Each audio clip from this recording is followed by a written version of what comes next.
Hey, good morning, everyone. We're going to change it up a little bit. I'm just going to sit down here and we're just going to have a little talk.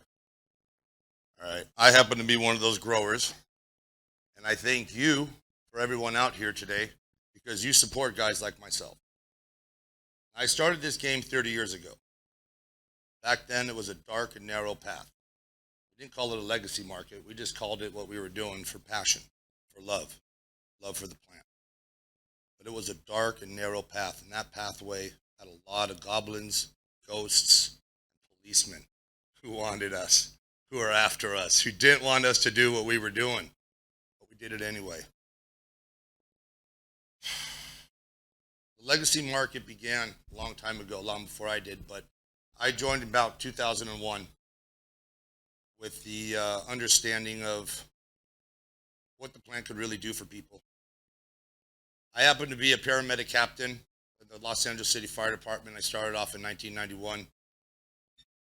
Graduated from pre-hospital medicine, School of Pre-Hospital Medicine in UCLA. Understood medicine, understood people, was passionate about helping others. 2001 came around.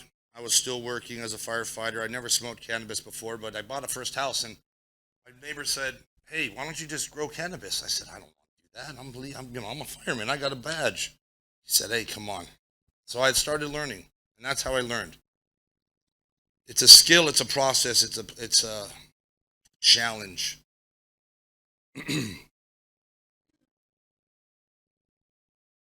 Where we are today is a different path now than where it was and where it all began. I want everybody to understand that this was a tour, and I'm going to take you back to California because that's where I started. And in California, it was a wild, wild west market up until 2008 when we began the medical part. And we started off with medicine first, and we went to medicine.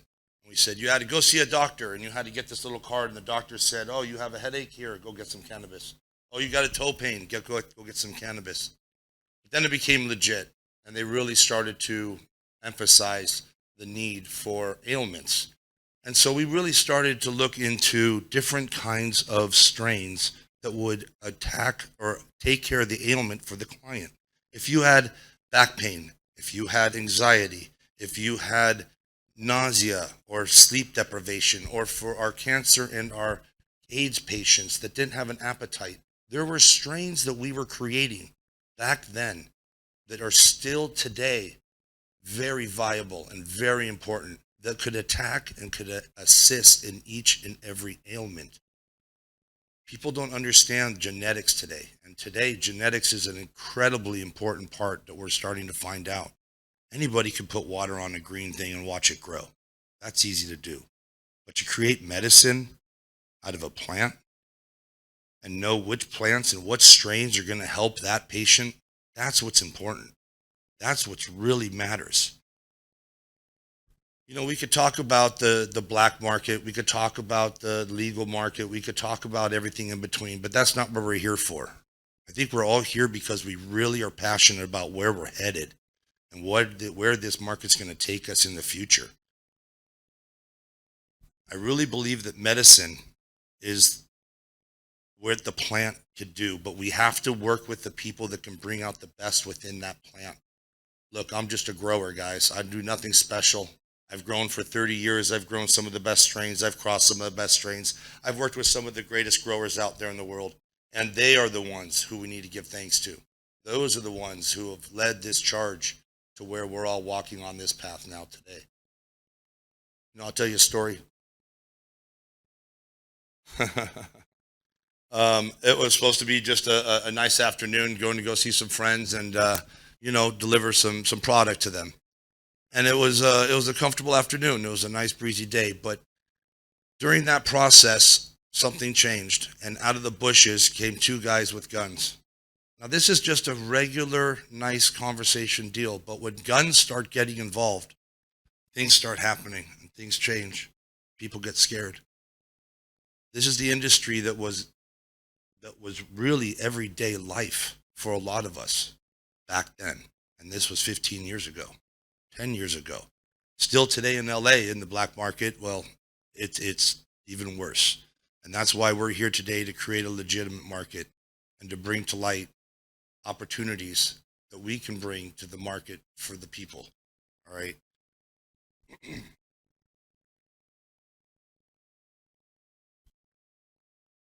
The legacy market has changed. The legacy is in the past, but we still need growers who understand what it took to get us here today. And we need to go ahead and help train the kids and the youth today, not just to be out there for the money, but to have actual love for the plant. Ones who can understand what that plant needs, be able to listen to the plant, hear what a plant needs, when it needs water, what kind of nutrition it needs. Understanding when and why you're doing what you're doing. You know, I find that labor is hard because you tell somebody just go ahead and water the plant, but they don't understand why. We need to teach them why.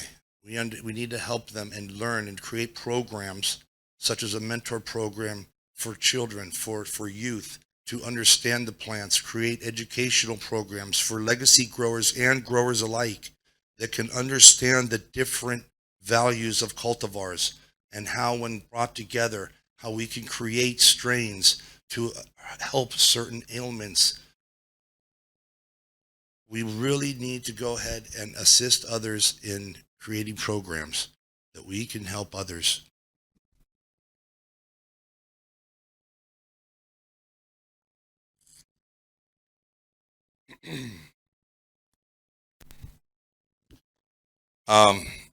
2007, I had my first back surgery. Okay, I was a paramedic captain. I broke my back on duty and I had my first back surgery. They put me on all kinds of opiates, guys. Percocets, Valiums, fentanyl patches. You know what that did to me? I'm a big guy. I was 220 pounds. I lost 60 pounds in 2 years. Okay, and it wasn't because it was a mental addiction. It was a physical addiction. But that's what they gave me for the pain. Seeing this and seeing how I was dying, I said, I got to stop. And I did. And cannabis changed my life. Cannabis saved my life. That is why I have the passion that I have today for cannabis. Okay, that's what drives me every day to work 16 hours a day.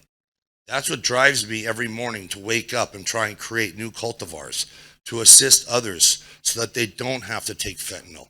They don't have to take psychiatric medications. There are other alternatives that we can produce and assist them in creating, okay?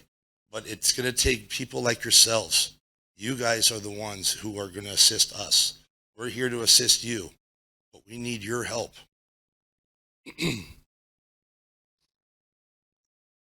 Change is difficult.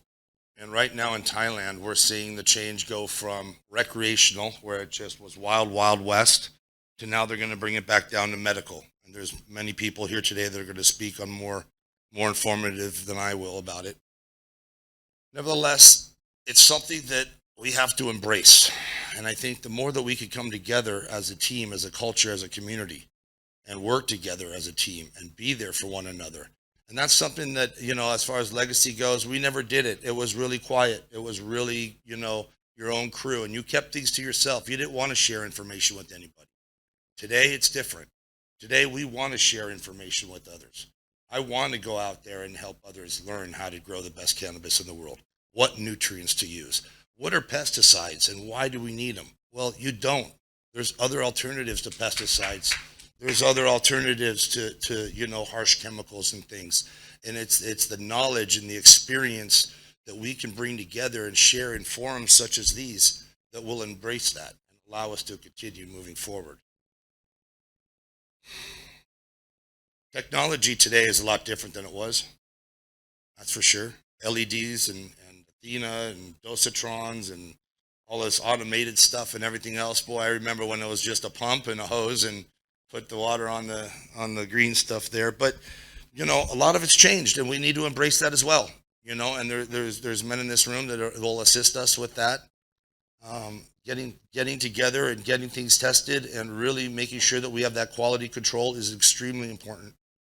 You know, where I see the future in this whole industry going is positive. It really is. From where we were as a legacy, and I could talk about stories and tell you stories till we all turn blue here. But we're all in this game because we love it. And this passion that we have for this plant is what's going to make this community even grow bigger. Here in Thailand now, we're faced with changes, and I'm not about to start into that. I could just tell you what it was like in California and where we're headed here, and it's going to be a regulation and taxation issue where they want to regulate and taxate, and I think they should.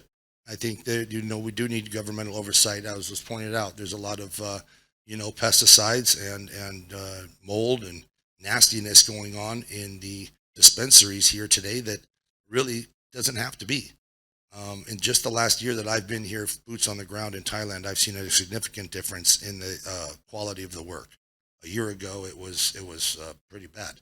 Today, it's a lot better, and I like to see the progression. And with the partners that we have, today with their skills and their quality of their product, I really feel that it's going to be moving forward. Guys, I'm not going to take up a lot of time. I'm here for questions and answers later on. All right. Again, I'm just a grower, and I know how to bring out the best in the plant.